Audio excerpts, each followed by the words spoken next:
Hello મિત્રો, બધાનું સ્વાગત છે ફરીથી આપણી યુટ્યુબ ચેનલમાં. તો ચલો શરૂ કરીએ. આપણે ઓપ્શન્સ વિશે ડિસ્કશન કર્યું હતું અને આગલા લેક્ચરમાં સમજ્યા હતા કે ઓપ્શન્સને આપણે કેવી રીતે સમજી શકીએ છીએ, બરાબર. હવે જો આજે આપણે સરસ થોડું આગળ વધારીએ અને ઓપ્શન્સને હજુ થોડી ડિટેલમાં સમજવાની કોશિશ કરીએ. તો જેમ કે આ ગ્રાફ મેં તમને આગલા લેક્ચરમાં સમજાવ્યું હતું કે કોઈ પણ ઓપ્શન છે એ તમારા ઉપર ડિપેન્ડ છે કે તમે ઓપ્શન્સના બાયર બનો છો કે ઓપ્શન્સના સેલર બનો છો. મતલબ ઓપ્શન્સ બે ટાઈપના છે, બરાબર. કોલ ઓપ્શન્સ અને પુટ ઓપ્શન્સ. હવે આ બંનેમાં તમે કોલ ઓપ્શન્સને બાય પણ કરી શકો છો, સેલ પણ કરી શકો છો. પુટ ઓપ્શનને પણ બાય કરી શકો છો અને સેલ પણ કરી શકો છો. હવે એટલે તો કીધું મેં કે ઓપ્શન્સના તમે બાયર બની શકો, એટલે કે તમે કોલને ખરીદી શકો અને પુટને પણ ખરીદી શકો, જેને આપણે બાયર કહીશું, કેમ કે આપણે એ ઓપ્શન્સ બાય કરી રહ્યા છીએ. એવી જ રીતે આપણે કોલને પણ સેલ કરી શકીશું અને પુટને પણ સેલ કરીશું, એટલે આપણે એને શું કહીશું? સેલર કહીશું. તો તમને ખબર છે કે સેલરના 66% ચાન્સીસ છે કે સેલર હંમેશા પોતાના પોઈન્ટ ઓફ વ્યૂમાં મેક્સિમમ પ્રોબેબિલિટી છે કે સેલર જીતશે અને બહારની 33% ચાન્સીસ છે કે બાયર જીતશે, બરાબર. હવે જો આ સિમ્પલ ઓવરવ્યૂ છે. હવે આજે સરસ આપણે સમજતા હતા કે ઓપ્શન ચેઇન વિશે સરસ આપણે ડિસ્કશન કર્યું હતું. એ ઓપ્શન ચેઇનનું થોડું ડિટેલમાં નોલેજ લઈએ એની પહેલાં આપણે સરસ એક આપણો પોઈન્ટ ઓફ વ્યૂ બનાવીએ. જેમ કે ચલો આપણો પોઈન્ટ ઓફ વ્યૂ શું છે? વિપ્રો ઉપર છે. હવે મને લાગી રહ્યું છે કે વિપ્રો ક્યાં જશે? ઉપર જશે. એવો મારો કંઈક પોઈન્ટ ઓફ વ્યૂ છે. એવી જ રીતે કોઈ એવો વ્યક્તિ છે જેનો કંઈક પોઈન્ટ ઓફ વ્યૂ છે કે એને લાગી રહ્યું છે કે વિપ્રો ડાઉન જશે, બરાબર. વિપ્રો અત્યારે કેટલા ઉપર ચાલે છે? તો 530 રૂપિયા ઉપર, બરાબર. 530 રૂપીસની અરાઉન્ડ ચાલે છે, 530.80, બરાબર. હવે જો બંને પોતાના એક પોઈન્ટ ઓફ વ્યૂ બનાવ્યા છે.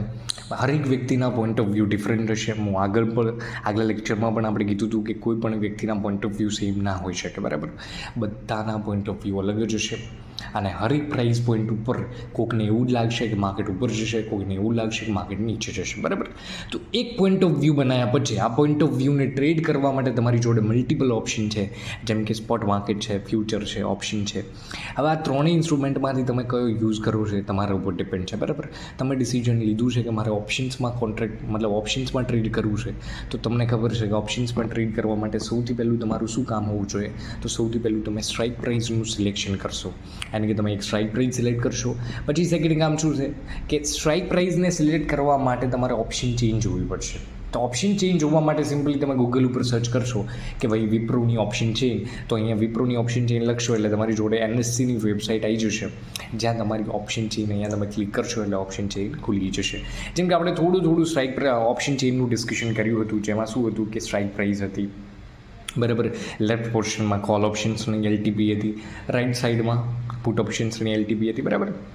હવે જો આમાંથી તમે શું કરશો? આજે થોડું ઓપ્શન ચેઇન વિશે ડિટેલમાં થોડું ઘણું ડિસ્કશન કરીએ અને પછી જે આપણે પોઈન્ટ ઓફ વ્યૂ બનાવ્યા છે એને કેવી રીતે હજુ બેટર વેમાં સમજી શકીએ એની કોશિશ કરીશું. તો જેમ કે strike price, multiple strike price તમારી જોડે અવેલેબલ છે અને ઓપ્શન્સ કોન્ટ્રાક્ટ કરવો છે તો તમારે સ્ટ્રાઇક પ્રાઇસ સિલેક્ટ કરવી પડશે, કેમ કે સ્ટ્રાઇક પ્રાઇસ એક રેફરન્સ પ્રાઇસ છે કે જે પ્રાઇસ ઉપર બાયર અને સેલર બંને કોન્ટ્રાક્ટ કરી રહ્યા છે, બરાબર. એક્સપાયરીને પર્સ્પેક્ટિવમાં રાખીને. હવે જો અહીંયા તમે જોયું છે કે તમે એક સ્ટ્રાઇક પ્રાઇસ સિલેક્ટ કરી, જેમ કે રેન્ડમલી આપણે સિલેક્ટ કરીશું કે જ્યાં માર્કેટ ચાલે છે એની આજુબાજુની કોઈ સ્ટ્રાઇક પ્રાઇસ સિલેક્ટ કરી લીધી. જેમ કે ચલો 530ની આજુબાજુ માર્કેટ ચાલે, તમે અહીંયા જોઈ શકો છો કે 531ની અરાઉન્ડ વિપ્રોની પ્રાઇસ ચાલી રહી છે, બરાબર. તો 531 તો સ્ટ્રાઇક પ્રાઇસ અવેલેબલ નથી, તો સૌથી નજીકની સ્ટ્રાઇક પ્રાઇસ કઈ છે? તો 530, બરાબર. તો હવે 530ની સ્ટ્રાઇક પ્રાઇસ સિલેક્ટ કરી લીધી. હવે તમારે સિલેક્ટ કરવાનું છે કે ભાઈ કોલ ઓપ્શન્સ ટ્રેડ કરવાનું છે કે પુટ ઓપ્શન ટ્રેડ કરવાનું છે, મતલબ કોલ ઓપ્શન્સને બાય કરવાનો છે કે સેલ કરવાનો છે, પુટ ઓપ્શન્સને પરચેઝ કરવાનો એટલે કે બાય કરવાનો છે કે સેલ કરવાનો છે, એ તમારા વ્યૂ ઉપર ડિપેન્ડ છે. અને જેમ કે આપણે આગલા લેક્ચરમાં ડિસ્કશન કર્યું હતું, જો તમારો પોઈન્ટ ઓફ વ્યૂ ઉપરની સાઈડ છે અને તમારે ઓપ્શન્સ બાયર બનવું છે તો તમે સિમ્પલી શું કરશો? કોલને બાય કરશો. જો તમારો વ્યૂ ડાઉન સાઈડનો છે તો તમે સિમ્પલી શું કરશો? પુટ ઓપ્શન્સને બાય કરશો. હવે આ સ્ટ્રાઇક પ્રાઇસને બાય કરવા માટે કંઈક LTP છે, મતલબ લાસ્ટ ટ્રેડેડ પ્રાઇસ, જેને આપણે સિમ્પલ ભાષામાં કહીએ પ્રીમિયમ, કે જે ઓપ્શન્સ બાયર પે કરશે કોને? ઓપ્શન સેલરને, બરાબર. તો અહીંયા જોઈ શકો છો આ સ્ટ્રાઇક પ્રાઇસનું પ્રીમિયમ કેટલું ચાલી રહ્યું છે? 18.75 રૂપીસ, બરાબર. હવે જે સ્ટ્રાઇક પ્રાઇસ તમે સિલેક્ટ કરી છે તમારો પોઈન્ટ ઓફ વ્યૂના હિસાબથી તમે કોલ પુટ સિલેક્ટ કરી લીધું, પછી તમારે આ જ વસ્તુ તમારા બ્રોકરના ટર્મિનલ ઉપર લખવાનું છે. જેમ કે અહીંયા તમે જોઈ શકો છો કે 530ની સ્ટ્રાઇક પ્રાઇસ પસંદ કરી, તો હું અહીંયા જઈને સિમ્પલી શું લખીશ? સૌથી પહેલો વિપ્રો લખીશ, પછી સ્ટ્રાઇક પ્રાઇસ લખીશ કે ભાઈ 530 મારી સ્ટ્રાઇક પ્રાઇસ, તો તમે અહીંયા જોઈ શકો છો મારી જોડે મલ્ટિપલ ઓપ્શન્સ આવી ચૂક્યા કે ભાઈ જુલાઈ મહિનાનો કોલ પુટ, ઓગસ્ટ મહિનાનો કોલ પુટ, સપ્ટેમ્બર મહિનાનો કોલ પુટ. તો જેમ ફ્યુચર્સમાં હતું એવી જ રીતે ઓપ્શન્સમાં પણ એક્સપાયરી છે. એક્સપાયરીનો કન્સેપ્ટ કેવો છે કે હર મંથનો જે લાસ્ટ ગુરુવાર છે એ દિવસે તમારો કોન્ટ્રાક્ટ એક્સપાયર થશે અને તમારી પાસે 3 મહિનાના કોન્ટ્રાક્ટ અવેલેબલ છે. તો તમે જે પણ તમારો વ્યૂ છે એના હિસાબથી તમે કોન્ટ્રાક્ટ સિલેક્ટ કરશો અને તમે ટ્રેડ કરવાની કોશિશ કરશો. હવે તમને અહીંયા પૂછે છે કે જુલાઈ મહિનાનો વિપ્રોનો કોલ ઓપ્શન પરચેઝ કરવો છે કે પુટ ઓપ્શન્સ. કોલને બાય કે સેલ, પુટને બાય કે સેલ એ તમારા ઉપર ડિપેન્ડ છે. બરાબર. ધારો કે તમે ઇન કેસ અહીંયા સિચ્યુએશન જેમ કે ચલો તમારો પોઈન્ટ ઓફ વ્યૂ ઉપરની સાઈડ હતો તો તમે કોલ બાય કરવાનો વિચાર, કોઈનો point of view down side છે અને એના ઓપ્શન્સ બાયર બનવું છે તો એ શું કરશે, પુટ બાય કરવા વિશે વિચારશે. એવી જ રીતે કોઈનો point of view down side છે બટ એને કોલ બાય નથી કરવું પણ સેલ કરવું છે કંઈક, પુટ ઓપ્શન એને નથી ખરીદવો અને સેલ કરવું છે તો એ સિમ્પલી કોલ ઓપ્શન સેલ કરી લેશું. જે આપણે આગલા લેક્ચરમાં થોડું ઘણું ડિસ્કશન કર્યું હતું. જેને કન્ફ્યુઝન હોય એ આગલા લેક્ચરનું ડિસ્કશન જોઈ શકે છે, એનો સરસ કન્સેપ્ટ ક્લિયર થશે. બરાબર. હવે તો અહીંયા સિલેક્ટ કરી લીધું તમે કે ચલો તમે કોલ ઓપ્શન્સ ખરીદવા વિશે વિચારી રહ્યા છો કેમ કે તમારો પોઈન્ટ ઓફ વ્યૂ શું છે, ઉપરની સાઈડ છે. તો તમે અહીંયા કોલ ઓપ્શન્સ પરચેઝ કરવાની કોશિશ કરશો. તો જો અહીંયા શું કહે છે કે વિપ્રોનો જુલાઈ મહિનાનો 530ની સ્ટ્રાઇક પ્રાઇસ છે, એનો કોલ ઓપ્શન, એનું પ્રીમિયમ કેટલું ચાલી રહ્યું છે, 18.40, જે તમને વિપ્રોની ઓપ્શન છે એમાં દેખાય. બરાબર. એ તમારું બ્રોકરનું ટર્મિનલ અહીંયા તમને દેખાડી દેશે કે ચલો ભાઈ અત્યારે કરંટ માર્કેટ પ્રાઇસ શું ચાલી રહી છે, પ્રીમિયમ આ પર્ટિક્યુલર સ્ટ્રાઇક પ્રાઇસનું એન્ટર થવું છે તો આટલું પ્રીમિયમ ચાલી રહ્યું છે. અહીંયા જો ઓલરેડી ક્વોન્ટિટી ડિફાઇન થયેલી આવી છે, મતલબ તમે તમારી મરજીના હિસાબથી અહીંયા ક્વોન્ટિટી નાખી શકશો નહીં. અહીંયા શું છે, ઓપ્શન્સ કોન્ટ્રાક્ટ સ્ટાન્ડર્ડ કોન્ટ્રાક્ટ છે જ્યાં બધું જ પ્રી ડિફાઇન છે તો ક્વોન્ટિટી પણ પહેલેથી નિર્ધારિત કરેલી છે. એટલે કે ટૂંકમાં અહીંયા લોટ સાઇઝનો કન્સેપ્ટ એપ્લાય છે અને અહીંયા એક લોટમાં કેટલી ક્વોન્ટિટી છે, 1500 ક્વોન્ટિટી છે. બરાબર. અને કે તમારી જોડે અહીંયા કેટલું માર્જિન માગે છે કે 27,600 રૂપિયા છે કે તમારે ડિપોઝિટ કરવા પડશે એટલે તમે આ પર્ટિક્યુલર કોન્ટ્રાક્ટમાં એન્ટર થઈ શકો છો. બરાબર.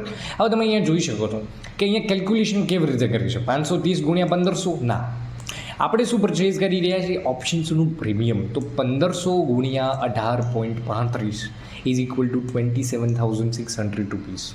બરાબર. કેમ એવું? કેમ કે જો ઇન્ડિયામાં મેજરલી આપણે સ્ટ્રાઇક પ્રાઇઝનું જે પ્રીમિયમ છે એને જ આપણે ટ્રેડ કરીશું કેમ કે પ્રીમિયમમાં સેકન્ડ બાય સેકન્ડ ફ્લક્ચ્યુએશન આવે અને એ ફ્લક્ચ્યુએશનને આપણે કેપ્ચર કરવાની કોશિશ કરીશું. કેમ કે જો ઓફિશિયલી કોન્ટ્રાક્ટ શું છે કે 530ની સ્ટ્રાઇક પ્રાઇસ છે કે જેની બેઝ ઉપર આજથી મહિના પછી તું મને ડિલિવરી આપશે, સેલર છે, બટ મારે કોઈ ડિલિવરી જોતી નથી, મારે કોઈ સેટલમેન્ટ નથી કરાવવું, એક્સપાયરી સુધી મારે હોલ્ડ પણ નથી કરવું, બટ મારે તો જે પ્રીમિયમમાં ફ્લક્ચ્યુએશન આવે એટલે કે ધારો કે વિપ્રોનો ભાવ વધશે તો શું થશે, એનો કોલનું જે પ્રીમિયમ છે એમાં ભાવમાં વધારો થશે. જેના કારણે અત્યારે કરંટ ભાવ ચાલે છે 18 રૂપિયા, તો જેમ જેમ વિપ્રો ઉપર જશે તો કોલનું પ્રીમિયમ વધશે. જુઓ 18.30થી 18.45 થઈ ગયું. તો આ શું થયું, પ્રીમિયમ વધ્યું. તો હું અત્યારે પરચેઝ કરી લઉં છું 18.30 તો 1500 ક્વોન્ટિટીના હિસાબથી જો 18.45થી 19.45 જતું રહે તો શું થશે, મને પ્રોફિટ થઈ જશે. કેટલો, તો કે ₹1 પર શેર મતલબ 1500 રૂપિયાનો પ્રોફિટ થઈ ગયો. કેમ કે હું શું ટ્રેડ કરી રહ્યો છું, પ્રીમિયમ ટ્રેડ કરી રહ્યો છું. શું ટ્રેડ કરી રહ્યો છું, પ્રીમિયમ. કેમ પ્રીમિયમ ટ્રેડ કરી રહ્યો છું, કેમ કે મારે just fluctuation as a trader મારે જસ્ટ જે વિપ્રોમાં ફ્લક્ચ્યુએશન્સ આવવાની છે, મતલબ આપણો કોન્ટ્રાક્ટ શેની ઉપર છે, વિપ્રોનો. બરાબર. મતલબ વિપ્રોમાં જે મોમેન્ટ આવશે એના હિસાબથી કોલ અને પુટના પ્રીમિયમ વધશે અને ઘટશે. અને સિમ્પલ છે કે જ્યારે પણ માર્કેટ ઉપર જશે તો કોલના પ્રીમિયમ ઇન્ક્રીઝ કરશે, જ્યારે માર્કેટ નીચે જશે એટલે પુટના પ્રીમિયમ વધશે.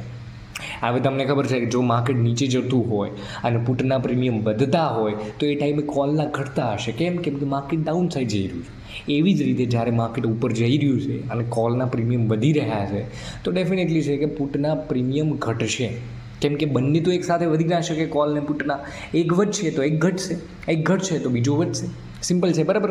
તો તમારા વ્યૂના હિસાબથી તમારે સ્ટ્રાઇક પ્રાઇસનું સિલેક્શન કરવાનું છે, કોલ પુટ નક્કી કરવાનું છે, ઓપ્શન્સ બાયર ઓપ્શન સેલર બનવું છે એ નક્કી કરવાનું છે અને ફાઇનલી તમારે ટ્રેડ એક્ઝિક્યુટ કરવાનો છે. તો તમે અહીંયા જોઈ શકો છો કે ઇન્ડિયામાં આપણી જે ઓપ્શન ટ્રેડિંગ થાય છે એ મેઇનલી ફોકસ શું હોય છે આપણું, મેઇનલી આપણા ઓપ્શન્સના પ્રીમિયમ ઉપર હોય છે. જો ધારો કે અહીંયા આપણો વ્યૂ વિપ્રો ઉપર છે, આપણે એક કામ કરીએ, એક સરસ ઇન્ડેક્સ કોઈ જેમ કે બેંક નિફ્ટી છે, બરાબર.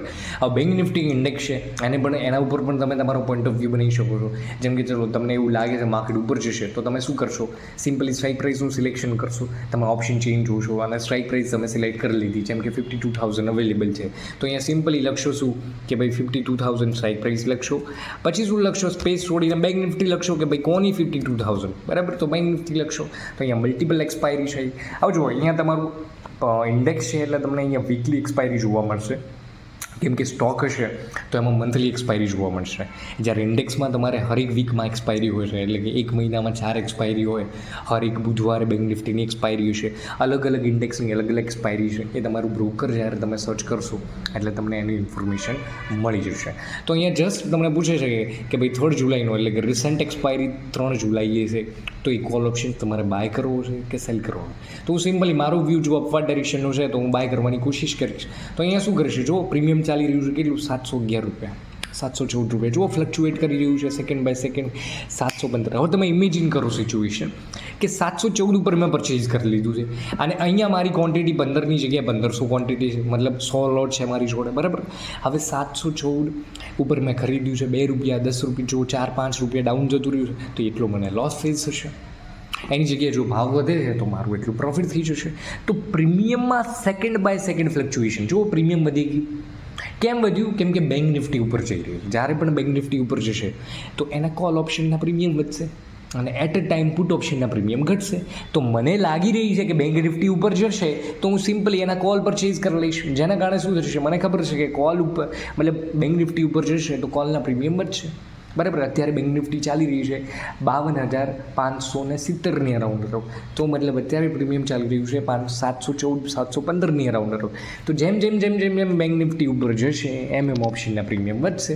તો સિમ્પલી જે ડિફરન્સ છે પ્રીમિયમને બાય કરવામાં અને સેલ કરવામાં, એ જ મારો બેનિફિટ થઈ ગયો, બરાબર. તો કન્ફ્યુઝ ના થતા કે સ્ટ્રાઇક પ્રાઇસનું સિલેક્શન કેમ કર્યું છે, તો સિમ્પલ છે કે સ્ટ્રાઇક પ્રાઇસ એક રેફરન્સ પ્રાઇસ છે કે જે પ્રાઇસ ઉપર તમે એન્ટર થઈ રહ્યા છો બાયર સેલર, બટ ફાઇનલી મેટર શું કરે છે, જે પ્રીમિયમ છે આપણા માટે મોસ્ટ ઇમ્પોર્ટન્ટ વસ્તુ છે.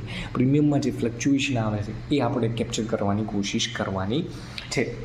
તો જુઓ, ઓવરઓલ કોન્ટ્રાક્ટ બહુ ઇઝી છે, ધીરે ધીરે તમે સમજશો તો બહુ સરસ તમારી ઇન્સાઇટ ડેવલપ કરી લેશો, બરાબર. હવે જુઓ, આટલું તો સમજી ગયા કે દર્શનભાઈ એટલીસ્ટ મને એટલું ખબર ક્લિયર છે કે જ્યારે પણ મારું પોઈન્ટ ઓફ વ્યૂ ઉપરની સાઈડ હોય તો મારું પોઈન્ટ ઓફ વ્યૂ ડાઉન સાઈડની હોય. સૌથી પહેલું મારું એસેન્શિયલ કામ છે પોઈન્ટ ઓફ વ્યૂ બનાવવું. પોઈન્ટ ઓફ વ્યૂ બનાવ્યા પછી સિમ્પલ કામ છે કે પોઈન્ટ ઓફ વ્યૂ બનાવ્યા પછી હું સિમ્પલી ડિસાઇડ કરીશ કે મારે સ્પોટ માર્કેટ, ફ્યુચર કે ઓપ્શન્સમાં ટ્રેડ કરવું છે. એમાંથી તમે ડિસાઇડ કરો છો કે મારે ઓપ્શન્સમાં ટ્રેડ કરવું છે, તો પછી તમારું ડિસિઝન છે કે સૌથી પહેલું સ્ટ્રાઇક પ્રાઇસનું સિલેક્શન કરવું પડશે. સ્ટ્રાઇક પ્રાઇસનું સિલેક્શન કરવા માટે તમારે ઓપ્શન ચેન્જ જોવી પડશે. હવે ઓપ્શન ચેન્જમાં તમારી જોડે બેઝિક નોલેજ છે કે લેફ્ટ પોર્શનમાં કોલ્સ અવેલેબલ છે, રાઇટ પોર્શનમાં પુટ્સ અવેલેબલ છે. હજુ તમે સ્ટ્રાઇક પ્રાઇસનું સિલેક્શન કેવી રીતે કરવું એ આપણે હજુ નથી શીખ્યા, બટ ધીરે આગલા લેક્ચરમાં આપણે એ સમજવાની કોશિશ કરીશું. તો સિમ્પલ છે, બહુ ઇઝી છે. એક વખત તમે સ્ટ્રાઇક પ્રાઇસ સિલેક્ટ કરી લઈશું તો સ્ટ્રાઇક પ્રાઇસનું સિલેક્શન જે કરો છો પછી ડિસાઇડ કરવાનું છે કે કોલ ખરીદવો છે કે પુટ ખરીદવો છે, કોલ સેલ કરવો છે કે પુટ સેલ કરવો છે, મતલબ ઓપ્શન્સ બાયર બનવું છે કે ઓપ્શન સેલર બનવું છે. પછી સિમ્પલી તમારે બ્રોકરના ટર્મિનલ ઉપર જઈને સ્ટ્રાઇક પ્રાઇસ લખવાની છે, ઇન્સ્ટ્રુમેન્ટનું નામ લખવાનું છે અને સિમ્પલ ત્યાં તમને બાયર સેલર પૂછે છે અને તમે તમારા વ્યૂના હિસાબથી સિલેક્ટ કરશો અને ફાઇનલી તમારી સાથે આ ઓર્ડર વિન્ડો ઓપન થશે અને ઓર્ડર વિન્ડોમાં તમારે ક્વોન્ટિટી મેન્શન કરવાની છે અને સાથે પ્રીમિયમમાં ફ્લક્ચ્યુએશન ચાલી રહી છે એના ઉપર તમારે જસ્ટ જે પણ તમને અનુકૂળ હોય ત્યારે બાય અને સેલ કરવાની કોશિશ કરવાની છે. તો જે છે વ્યૂ, ધારો કે તમને ખબર છે કે જો બેંક નિફ્ટી ઉપર જશે તો બધા જ કોલ ઓપ્શનના ભાવ વધશે, જો બેંક નિફ્ટી નીચે જશે તો બધી જ બેંક નિફ્ટીના પુટ ઓપ્શનના ભાવ વધશે, બરાબર. તો ફ્લક્ચ્યુએશન થતી રહેશે. નેક્સ્ટ લેક્ચરમાં આપણે કોલ અને પુટના પ્રીમિયમ વિશે થોડું ડિટેલમાં સમજીશું અને ફાઇનલી સ્ટ્રાઇક પ્રાઇસનું સિલેક્શન કરી અને એ વિડીયોને આપણે પૂરું કરીશું, બરાબર. તો નેક્સ્ટ લેક્ચરમાં મળીએ ઓપ્શન્સ વિશે હજુ થોડું ડિટેલમાં સમજીએ, અને જે લોકોને ઓપ્શન્સમાં નથી સમજ પડતી એ બીજા વિડીયો પણ રેફરન્સ તરીકે જોઈ શકે છે, બરાબર. તો મળીએ નેક્સ્ટ લેક્ચરમાં. જય હિન્દ, જય ભારત.